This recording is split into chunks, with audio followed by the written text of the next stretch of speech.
Hello, welcome to Wits End. My name is Mike Walsh and I'm here to spoil your day. The topic I'm about to broach is a socially delicate one. It is humanity's nasty little secret. It is the embarrassing thing all of us do at least 14 times a day, usually at the most inappropriate moments. I'm going to talk about the anal exhale, the backdoor breeze, the eggy-sneaker that knocked Aunt Martha to the floor. Yes, you've guessed it. I'm going to talk about farts and farting. And in doing so, I'm going to offer the world nothing less than a partial solution to the problem of global warming. Flatulence is destroying our world. Mother Nature is being gassed to death. Every day, millions and millions of tons of deadly methane gas is released into the atmosphere, expelled from the arseholes of every living creature on Earth. Just think of it, billions of people happily farting away, unaware of the terrible damage they are doing. Factor in the countless animals and the scale of the problem becomes obvious. Earth's creatures are farting themselves into extinction. Turds, by contrast, are far less toxic unless you enjoy handling them.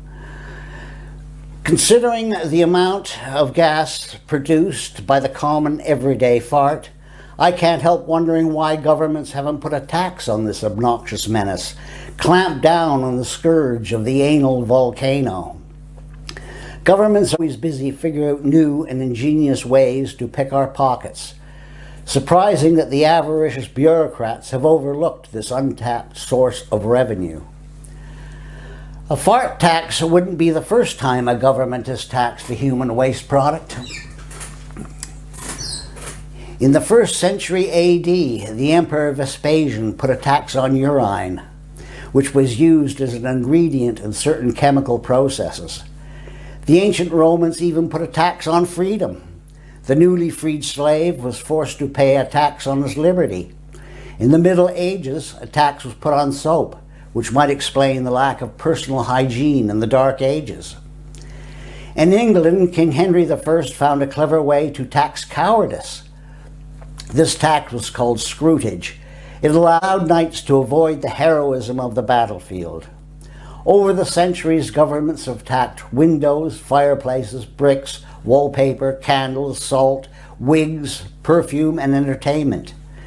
In Britain today, every television owner must have a license to watch the set he's already bought and paid for. Governments tax everything. Why not the humble fart?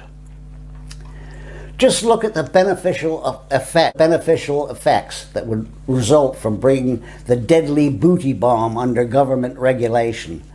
A tax on domesticated animal farts would force farmers to cull their livestock, send their cattle, pigs and sheep to the abattoir, their horses to the glue factory. In one fell swoop, the fields would be cleared of all these mighty farters. The air would be cleaner, and no one need worry ever again about stepping into a cow pat. The price of beef, lamb and pork would soar, forcing the carnivores among us to abandon meat and more environmentally friendly diet.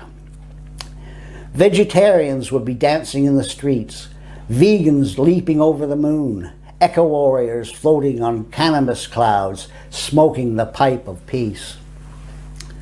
Nor would the pet dog escape. Owners would have to cop up for Fido's rectum rumblers.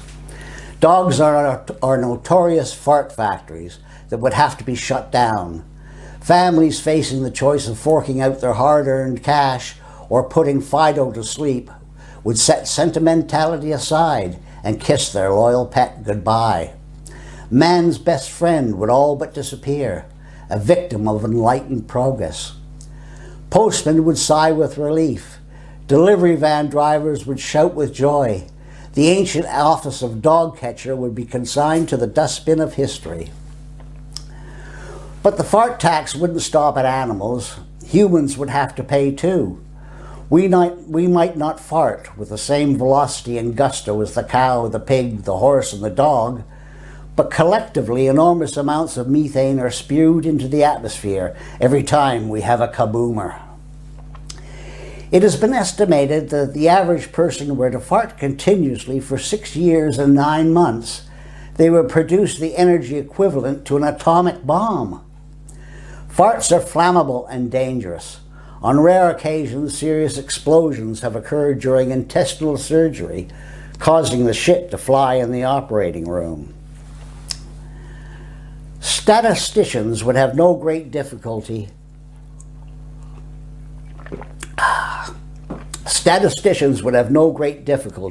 in calculating the amount of gas the average cow, pig, horse, sheep, and dog emit in a day.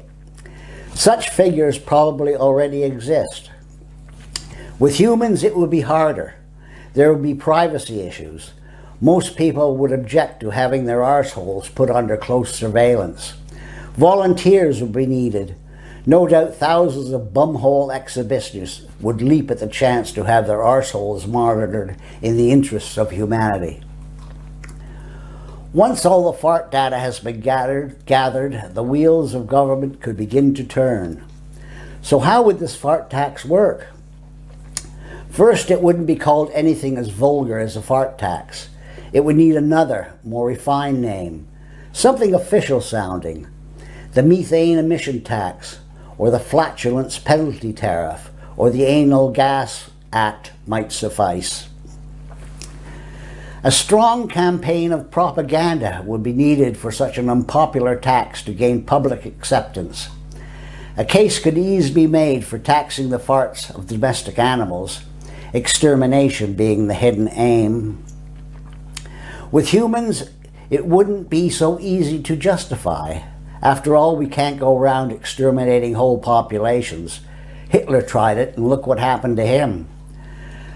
Governments would need a virtuous justification to compel people to pay for the privilege of exercising a biological function that can't be avoided. The propaganda machine would have to be turned in a new direction. The old saying, waste not, want not, could be revived with a new urgency and meaning. The social media would have everyone crying what a criminal shame it was that all this fart energy is going to waste, disappearing into the air and contributing to the disaster of global warming. If only it could be captured and harnessed to save mankind. Forget about solar panels and wind farms. Fart power could light up the world. But how? Enter the environmentally friendly butt plug, or the EFB as I call it. For those innocent souls who've never heard of the butt plug, I will explain. It's a device inserted into the anus for the purpose of sexual pleasure. Some of these devices are huge. It makes my eyes water just thinking about it. If the butt plug could be converted from a sex toy into a fart-catching device, the benefits would be enormous.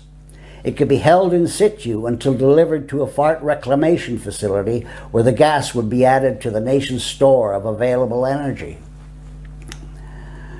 Grave government announcements extolling the virtues of the EFB would flood the airways. Politicians would pop up on TV explaining the necessity for butt plug legislation. What had once been a secret perversion could now be openly bragged about. The butt plug could become a status symbol, a source of envy. A person's value to society could be judged by the size of their butt plug. The bigger, the better. It would stimulate the economy. Butt plug manufacturers would jump from a niche market of secretive deviants to an explosion of global demand. Celebrities, as always, would be the first to jump on the butt plug bandwagon, as they jump on any other noble cause that will make them look good. I can see macho movie stars swaggering onto our television screens, holding up their whopper butt plugs, grinning with pride, as if they were gripping an Academy Award. They would say things like, "With the mighty Mandingo in place, I can fart without guilt. I can cut the cheese in the middle of a love scene and not peel the paint off the walls. Are you man enough to take the mighty Mandingo?" Demure actresses would shyly declare, "Big George provides the perfect fit. It slides in so easily and comes in a range of vibrant colors and saves me from those uncomfortable moments of social embarrassment." The EFB would be the ideal justification for the fart tax because it combats global warming, while at the same time collects vast amounts of energy to fuel our power-hungry planet. Anyone who refused to insert an EFB would be subject to the full fart tax. Those who comply would be allowed exemptions, according to the size of the butt plug and the amount of gas it contained. With the EFB, government has it three ways. It collects the fart tax, saves the planet, and amasses huge amounts of energy of free fuel to power the country. Win-win all the way. The EFB could also save the beasts of the field. It could easily be adopted to animal use. The hard-pressed farmer could keep his livestock, and the rest of us could go on munching our quarter-pounders with a clear conscience. But it just isn't humans and animals that fart. Insects do it too. In fact, the heavyweight champion of the world when it comes to farts is the lowly termite. This species of insect outfarts us all, pumps out more gas than all the people, pigs, cows, horses, and sheep put together. The terrible termite, while impossible to butt plug, could be rounded up and kept in great gas storage domes with a pipeline to where the termite farts were needed to power a factory. This would be an enormous undertaking, best suited to private enterprise. It would be the perfect business for the oil industry to move into. With the demand for oil set to fall drastically in the decades ahead, the termite tailwind could be the way forward. Farts, the gas of the future. Yes, I know what you're thinking. It's absurd. Science fiction. It could never happen. Don't be so sure. Somewhere in the world, an obscure economist could be working out the details at this very moment. Somewhere, a bored butt plug designer could be sitting on his product and wondering how it could be improved. Somewhere, a worried billionaire could be snorting cocaine and dreaming of new sources of energy. Make no mistake, the fart tax is coming, and there's a huge butt plug out there with your name on it. So grit your teeth, bend over, spread your cheeks, and take it up the Hershey Highway for good old Mother Earth. Thank you for watching. Please subscribe and click on the link to my website in the description below. Until the next time, stay frosty, stay skeptical, and never break wind in a burning house.